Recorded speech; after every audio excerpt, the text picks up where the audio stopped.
Listo.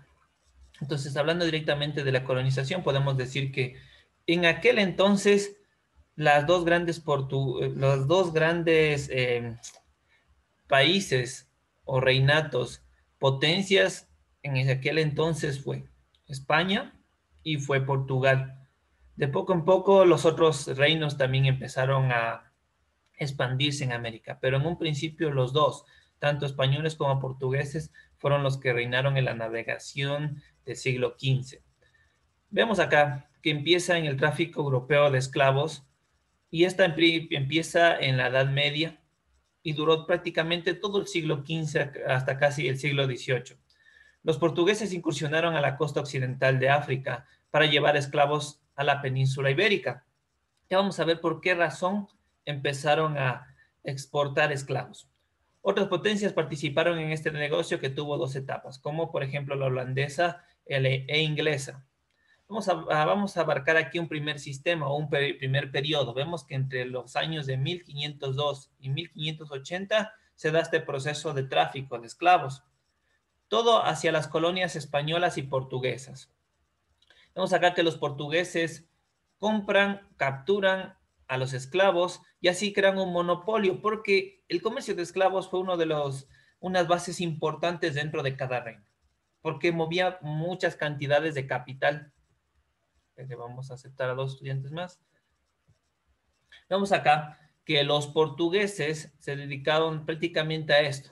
En aquel periodo, después de la expulsión de los musulmanes de la península ibérica, uno de los negocios más lucrativos fue el comercio de esclavos. Los españoles, vemos acá que era un sistema de asiento, es decir, otorgaba licencias a mercaderes españoles y de otros países para que proveyeran esclavos. Más que todo vemos aquí como ya estaban explotando oro en América Latina, el hecho de traer esclavos también era una especie de comercio lucrativo como intermediario. Un segundo sistema, vemos que el tráfico de mercantes no portugueses se incrementó. También vemos que una creciente demanda de mano de obra en las plantaciones del Caribe, Brasil y Norteamérica. Y en el siglo XVIII, ya casi finalizando, vemos que más de la mitad de esclavos llegaron a América, en toda América. Continuamos. Entonces, ¿quiénes eran aquellos esclavos que eran comercializados dentro de América? Vemos que eran los jefes africanos, es decir, los mismos eh, las mismas personas de sus mismas comunidades eran aquellos que vendían o traicionaban a su propia gente, especialmente de las zonas del Congo y de Angola, de la parte central del África. Vemos que los jefes africanos vendían a criminales, también a prisioneros o sea, prisioneros de guerra y a las personas pobres, especialmente a los varones. Sí, con vital importancia a los varones porque eran mucho más reemplazables. En cambio, en aquel entonces una mujer esclava tenía un poco más de valor. Los europeos entraban a las aldeas, secuestraban a las personas con ayuda de cuadrillas nativas. ¿Ok? Entonces aquí vemos la traición de parte de los de su misma sangre y aquí hay una nueva distribución de trabajo. Como empezaron la explotación, perdón, cuando empezaron la caza de esclavos, los bandeiras en aquel entonces eran una nueva distribución de trabajos que se encargaba de esto directamente, de el comercio de esclavos. Aquí existían en aquel entonces centros receptores y distribuidores, por ejemplo, en La Española, en Veracruz, en La Habana, en Portobelo, en Cartagena y La Guaira. ¿Ok? Se estima que entre 10 a 12 millones de africanos que llegaron a América como esclavos, sin contar con los que murieron antes de embarcarse o los que perecieron en el viaje. ¿Sí? De 10 a 12 millones de esclavos llegaron a América.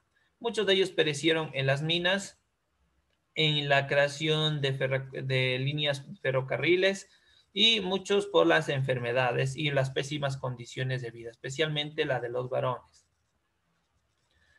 Aquí, en este periodo, por la pugna de poderes que se da entre las dos grandes potencias de Portugal y España, se crea el Tratado de Tordesillas, en donde, en base a las cartografías antiguas, ellos se repartieron los territorios de América, viendo que España obviamente tomó la mayor tajada de América, pero se reparte en los continentes muy poco explorados, ¿sí? Como por ejemplo Groenlandia y ciertas zonas de Australia y el África, obviamente. Entonces, el Tratado de Tordesillas, tal como lo explica el gráfico, lo podemos ver. España se adhiere a un montón de territorio sin explorar. Muy bien. Entonces, de eso se trató este Tratado de Tordesillas, a fin de evitar esta pugna de poderes y esta pugna de, de tierras. Entonces, vamos a ver un extracto del Tratado de Tordesillas que decía de esta manera, nos explicaba. Un segundito. Ya. Que Sagres asigne por el dicho océano una raya o una línea derecha. Un segundito. A el Ártico del Polo Antártico, que es que es de norte a sur, la cual raya o línea la señal que haya de dar de derecha. Como es dicho, a 370 leguas de las islas del Cabo Verde para la parte del poniente, por grados o por otra manera, mejor y más presto se pueda dar, de manera que no será más. Y que todo lo que aquí tenga hallado y descubierto y que delante y en adelante se hallase y se descubriere por el dicho señor de Portugal y por sus navíos. Así las islas como tierra firme desde la dicha raya arriba, dada la forma susodicha, yendo por la dicha parte de levante, dentro de la dicha raya en parte de levante o de norte-sur de ella, tanto que no sea atravesado por dicha raya, que esto sea y quede pertenezca al señor rey de Portugal y sus sucesores para siempre jamás. Es un extracto del Tratado de Tordesillas, como vemos, un lenguaje totalmente del siglo XV, que era muy contradictorio. Si no hemos leído el libro de la novela de La Celestina, de Francisco de la Tormes, vemos que el lenguaje es muy parecido, muy confuso para nosotros. Entonces, básicamente el Tratado de Tordesillas le dejaba con la mayoría de los territorios de América y dividía ciertos de la parte más saliente de América del Sur, lo que van a ser ocupados por los portugueses. También les da la potestad para que se expandan por la zona del Ártico y del Antártico y la zona africana que no estaba en exploración, que a posterior va a ser colonia de los ingleses. Y también ciertas zonas de Australia e Indonesia, pero que a posterior ocuparán y serán colonia de los ingleses. Pero en un principio le pertenecieron a Portugal. Estoy hablando del siglo XV. Listo. Vamos a ver las causas que impulsaron el colonialismo portugués. Vemos que los españoles llegan a América en 1492, como ya es conocido. Y una vez descubierto se da el Tratado de Tordesillas. Los portugueses llegan a Brasil en el año de 1500 al mando de Pedro Álvarez Cabral. La explotación del nuevo territorio en 1502, que se consolidó con la construcción de puertos para el comercio. Entonces los portugueses vinieron con la esperanza de venir a saquear, como lo hicieron los españoles, grandes cantidades de oro. Pero vamos a ver que en estos territorios no encuentran, bueno, hasta ese momento no lo encuentran y empiezan una explotación totalmente distinta. Además, llegan a un lugar totalmente hostil y de difícil acceso.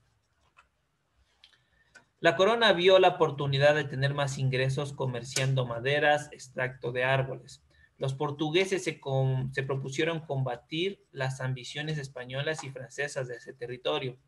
Los reyes eran católicos y se comprometieron con el papado a cristianizar a los aborígenes, es decir, a los guaraníes, que son los autóctonos de aquella tierra. Francia y Holanda conquistaron regiones estratégicas como San Luis y Río de Janeiro, pero para 1530 fueron expulsados. Entonces, ¿qué sucedió cuando llegó los portugueses? Llegaron a una tierra selvática, en donde el oro fue después, en los años de 1800, explotado o extraído, mejor dicho, de las cuencas de agua. Más sin embargo, por ejemplo, los territorios andinos y los territorios que fueron explotados por los españoles, el acceso al oro era muy grande. Dicen muchos relatos que existían pepas de oro tan grandes como un puño, que es algo prácticamente imposible encontrar en estos momentos.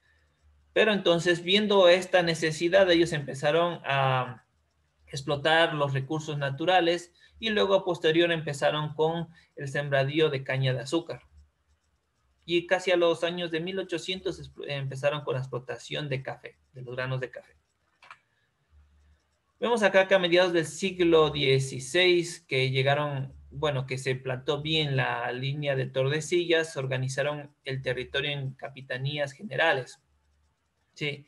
Y el proceso de colonización se demoró por altos costos de las expediciones, porque toda la zona era selvática, el territorio muy grande y ataque de franceses e indígenas. Entonces, ciertas colonias francesas se establecieron en lo que actualmente conocemos las Guayanas.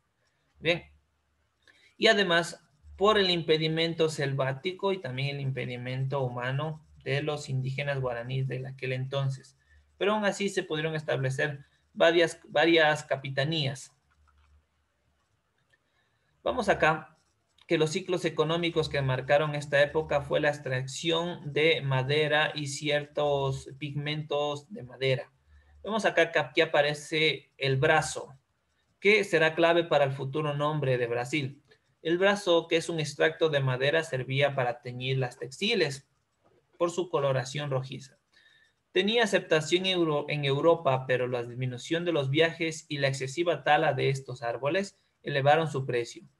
Vemos que para 1555 este negocio de pigmentos dejó de ser un negocio lucrativo y mano de obra indígena y esclava africana. Ellos se encargaban de la extracción de estos pigmentos para teñir los colores de las textiles.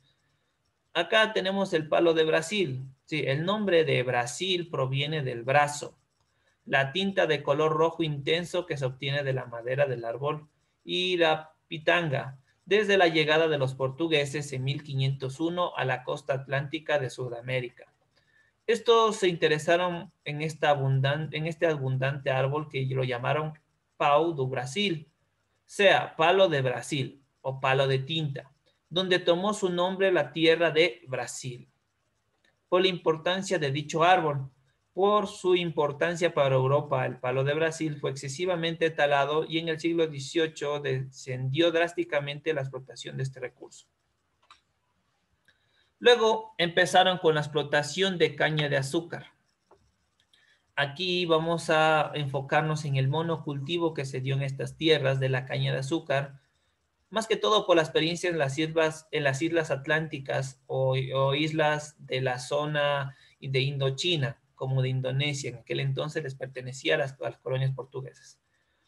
Entonces aprovecharon la mejora de vida en Europa y la disminución de la producción en Medio Oriente. Cobró importancia desde los mediados del siglo XVII y Portugal tuvo monopolio de producción azucarera hasta el siglo XVII. Disminuye la hegemonía portuguesa por competencia holandesa que ocuparon Pernambuco y la producción de las Antillas. Y obviamente que la mano de obra de todos los trabajos era la mano de obra indígena de los guaraníes y de los africanos esclavos. Posterior, ya casi llegando al siglo XVIII, se empieza con la extracción de oro. Entonces, podemos decir que cuando los portugueses llegaron no se encontraron yacimientos en un principio, más que todo porque no tenían una cordillera de los Andes como nosotros tenemos. Esa es una razón muy, muy importante dentro de la parte geográfica de Brasil. Como era una zona selvática, era muy complicado. Pero vemos que los colonos nunca dejaron de buscar, ¿sí?, el sueño dorado, el encontrar el dorado en sí, la ciudad llena de oro, la que decían los españoles en Europa. Entonces los colonos nunca dejaron de buscar y exploraron el oeste y se encontraron con yacimientos de oro. Claro que no eran tan amplios, pero no eran yacimientos de oro. No era suficiente para atraer a los colonos que se dedicaron básicamente a la caña de azúcar. En aquel entonces, desde el siglo XVI, XVII y XVIII, los grandes productores de azúcar en todo el mundo, o los principales, era Brasil. Vemos que en el siglo XVIII se encontraron grandes yacimientos en Minas de Gerais y Goiás, montañas del centro y oeste. Se establece la casa de fundición para recaudar impuestos a la extracción de oro, o el quinto real. Entonces aquí la extracción era mínima, con amplia cantidad de esclavos encontrando las pepitas de oro y también de diamantes. Entre 1741 y 1760, 14.600 kilos anuales de diamantes. Entre 1725 a 1771 el valor era más estable que el oro. Desde 1760 empieza a agotarse el oro y por limitaciones técnicas declinó el ciclo minero, dando paso al ciclo del café. Y aquí aparece la distribución que yo les explicaba en un principio de los bandeiras o los bandeirantes, aquellos que se encargaban de la caza de esclavos y su posterior comercialización. Vemos que en principios del siglo XVII, el centro de colonización de Sao Paulo, que ejercía influencia en un amplio territorio.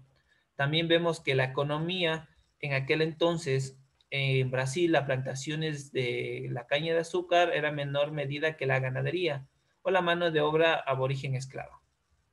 Aquí aparece un grupo de exploradores, estos bandeiras, organizados por empresas que se desplazaban al interior en busca de metales preciosos y diamantes. Entonces, ¿por qué se los llamaba bandeiras? Eran aquellos que cargaban unas ciertas banderas correspondientes a la bandera portuguesa. Bandeiras como banderas como estandartes, mamelucos mestizos de portugueses e indígenas y aborígenes tupís. Tenía un idioma propio desde el siglo XVII. Bien, listo. Vamos a pasar de acá. Ok, vemos acá. Directamente el conflicto con los holandeses, más que todo por este negocio tan lucrativo sobre la comercialización de esclavos. Vemos que a comienzos del siglo XVII los holandeses ocuparon la costa de Brasil y controlaron el Pacífico de esclavos con acciones piratas. Los bandeirantes, caza y esclavitud de indios para venderlos a Sao Paulo en zonas cañeras. Es por eso que empiezan los bandeirantes ya no irse a África, sino empezar a cazar indígenas de la zona selvática para los trabajos pesados. Avanzaron más allá del límite de Tordesillas y siendo la vanguardia del expansionismo portugués. Practicaban la minería y la agricultura como actividades secundarias. Aquí existían obviamente métodos violentos. Vemos que en el año de 1620 expediciones más agresivas y entre el año de 1628 a 1631 capturaron miles de guaraníes. Dejaban muertos, desaparecidos, desplazados por la hambruna y enfermedades obviamente traídas de Europa. Fueron condenados por los sacerdotes de la Compañía de Jesús, en cuyas reducciones vivían los indígenas y quienes con muchas veces tuvieron que enfrentar con armas.